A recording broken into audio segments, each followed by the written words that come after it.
పీకేస్తానంటున్న మమతా బెనర్జీ పశ్చిమ బెంగాల్ పాలిటిక్స్లో మొత్తానికి మమతా బెనర్జీ శకం ముగిసిపోయింది అని చెప్పుకోవడంలో సందేహం లేదు. అంటే పాలిటిక్స్ ప్రజల చుట్టూనే తిరుగుతూ ఉంటాయి కాబట్టి ఇదేదో ఎండ్ అనుకోవడానికి మనకి ఆస్కారం లేదు. మరీ ముఖ్యంగా చూసుకుంటే నా పార్టీ ఓడిపోయింది, నా ఎమ్మెల్యేలు వెళ్ళిపోయారు, నా ఎంపీలు వెళ్ళిపోయారు, కానీ కార్యకర్తలు ప్రజలు మాత్రం ఆమెతోనే ఉంటారు. ఆమె అర్థం చేసుకోవాల్సినటువంటి మెయిన్ పాయింట్ అదే. ఏదో పార్టీ ఓడిపోగానే జెండా పీకేస్తాను, పార్టీని తీసుకెళ్ళి కాంగ్రెస్ పార్టీలో మెర్జ్ చేస్తాను అనేది చాలా తప్పు. ఎందుకంటే ఆమెని నమ్మి 15 సంవత్సరాలు బెంగాల్ని ఆమె చేతిలో పెట్టారు. 3 టర్మ్స్ ఆమె ప్రజాస్వామ్య పద్ధతిలో గెలిచి బెంగాల్ని ఏకఛత్రాధిపత్యంగా బెంగాల్ రాణిగా ఆమె పరిపాలించింది. బెంగాల్ దీది అనిపించుకుంది. యోధులు ఎంతోమందిని ఎమ్మెల్యేలని ఎంపీలని ఈజీగా, అది లోక్సభ ఎంపీలు కానివ్వండి, రాజ్యసభ ఎంపీలు కానివ్వండి, ఈజీగా ఎవరిని నిలబెట్టినా గెలిపించుకునే సత్తా ఏంటో చూపించింది మమతా బెనర్జీ. ఒకానొక దశలో మోడీకి, అమిత్ షాకి నేనే మీకు క్లియర్ అపోనెంట్ని, నాతోనే ఢిల్లీ రాజకీయాలు నడుస్తాయి, నేనే ఢిల్లీ రాజకీయాలను శాసిస్తాను అనేటువంటి ఒక స్థాయికి వెళ్ళింది, ఒక లెవెల్కి వెళ్ళింది. ఆ లెవెల్కి వెళ్ళటమే ఆమె కొంప ముంచింది.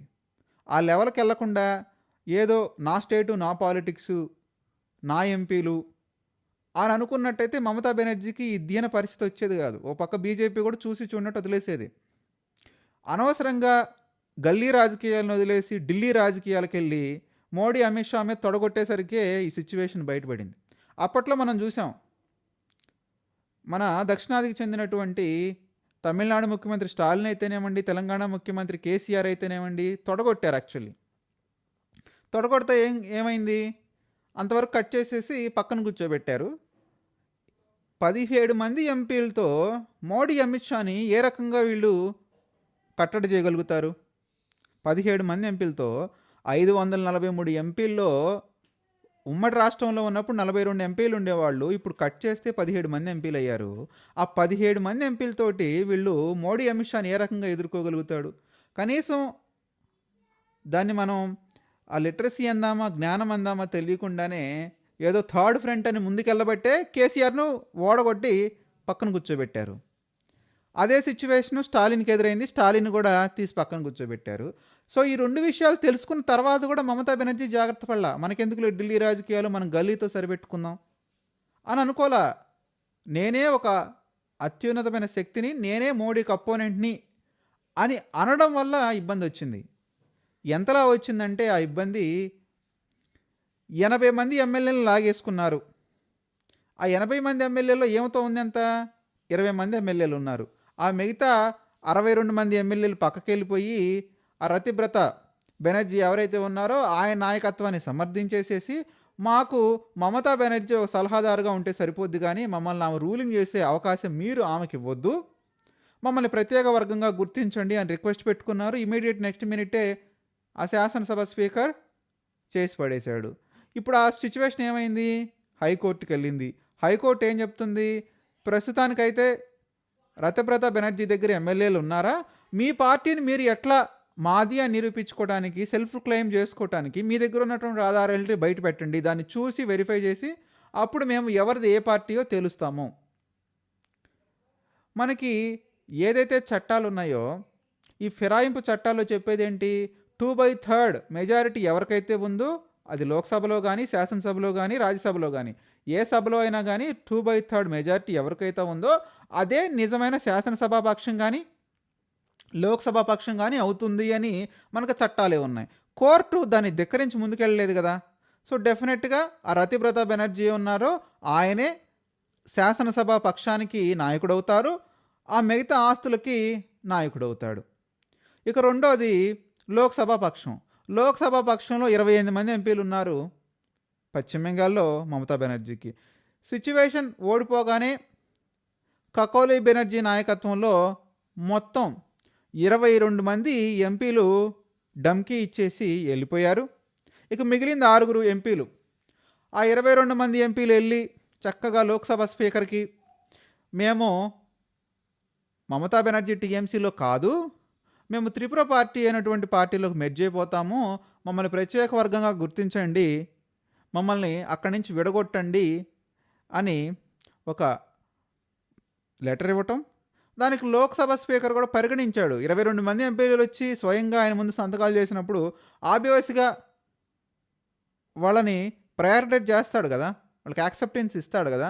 సో వీళ్ళందరూ వెళ్ళి ఆ పార్టీలో మెర్జ్ అవ్వడం అది పెద్ద పనేం కాదు, ఆటోమేటిక్గా మెర్జ్ అయిపోయింది. ఇక దీని మీద రేపు వచ్చే లోక్సభ స్థానాల్లో వాగ్వివాదాలు, యుద్ధాలు. కుదిరితే ఇప్పుడు మమతా బెనర్జీకి ఏ పదవి లేదు కాబట్టి ఒక ఎంపీని రాజీనామా చేయించి ఆయన స్థానంలో ఏం వెళ్ళే అవకాశాలు ఉంటాయి. అసలు ఆ ఎంపీ స్థానంకి పోటీ చేస్తే గెలుస్తుందా గెలవదా అనేది సెకండరీ థింగ్, అది కూడా క్వశ్చన్ అక్కడ. సో రేపు నేరుగా బీజేపీని ఢీ కొడుతుంది. ఆమె ఎంత నేరుగా బీజేపీని ఢీ కొడుతూ ఉందో అంత నేరుగా ఆమె టీఎంసీ పతనం అవుతూ ఉంటుంది. ఇక చీలికలు పీలికలు అంటాం కాదు కదా, ఎత్తుక్కోవాలి. ఇక ఒక భూతత్వం వేసి పశ్చిమ బెంగాల్లో టీఎంసీ ఎక్కడ ఉందో వెతుక్కునే సిచ్యువేషన్కి రేపు మోడీ, అమిత్ షా తీసుకురాబోతున్నారు. సో ఇదంతా పని లేకుండా చక్కగా ఆమె గల్లీ రాజకీయాలకి పరిమితం అయిపోతే బాగుండేది. సో ఇప్పుడు ఈ అంశాలన్నీ మనం ఆధారం చెప్పాల్సింది ఏంటంటే, మన పరిమిత స్థాయిని ఏదైతే రీజనల్ పార్టీలు వాటి పరిధిని మించి ప్రవర్తించినప్పుడే తేడా వస్తుంది. మేము ఢిల్లీని శాసిస్తాము, మీకుంటుంది 30 లోక్సభ ఎంపీలు, మహా ఉండే 10-15 రాజ్యసభ ఎంపీలు. ఈ 40 మంది ఎంపీలతోటే మీరు దేశాన్ని మొత్తం శాసిస్తామంటే 200 ఎంపీస్, 250 ఎంపీస్, 300 ఎంపీస్ ఉన్నటువంటి పార్టీలు మిమ్మల్ని టాలరేట్ చేస్తాయా? కట్ చేస్తాయి. మరి ఇప్పుడు జాతీయ పార్టీలు రాష్ట్రీయ పార్టీలని మింగేస్తున్నాయి, మమ్మల్ని కబళిస్తున్నాయి అంటే కబళిస్తాయి.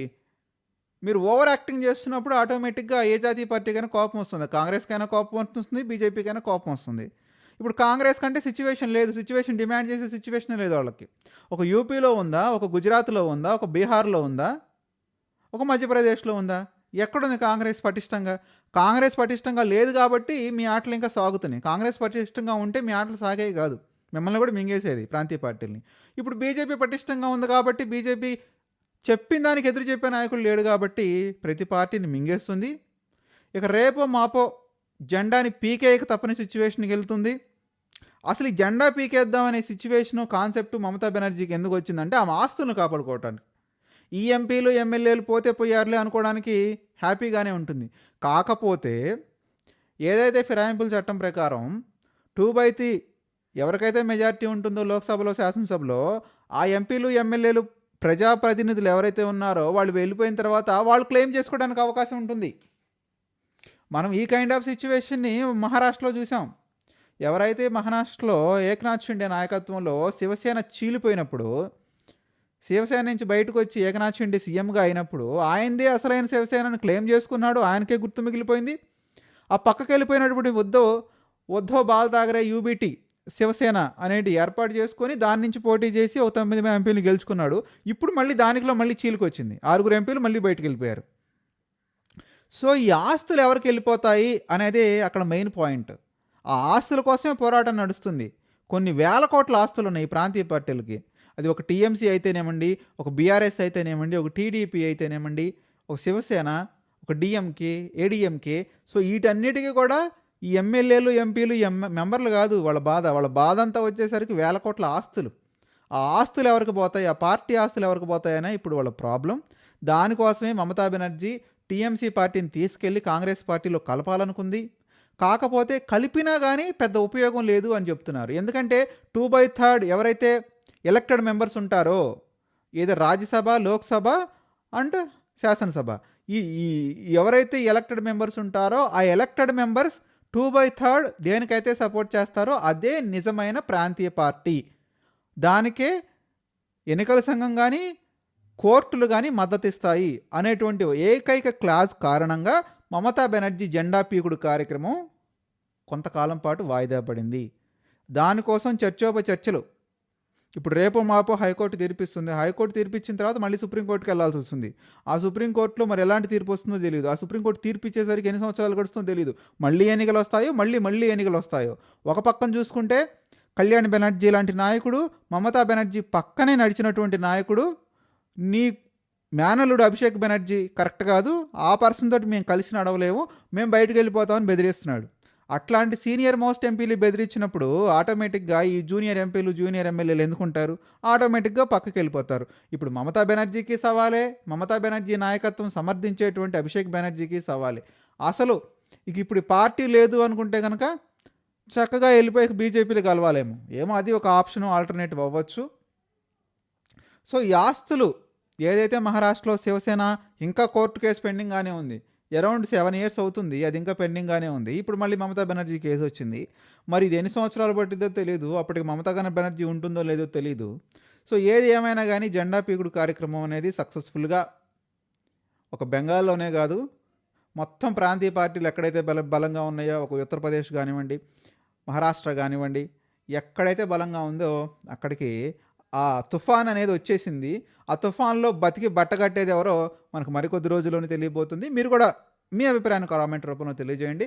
మమతా బెనర్జీ జెండా పీకుడు కార్యక్రమం ఎన్ని నెలల్లో సాకారం కాబోతుంది?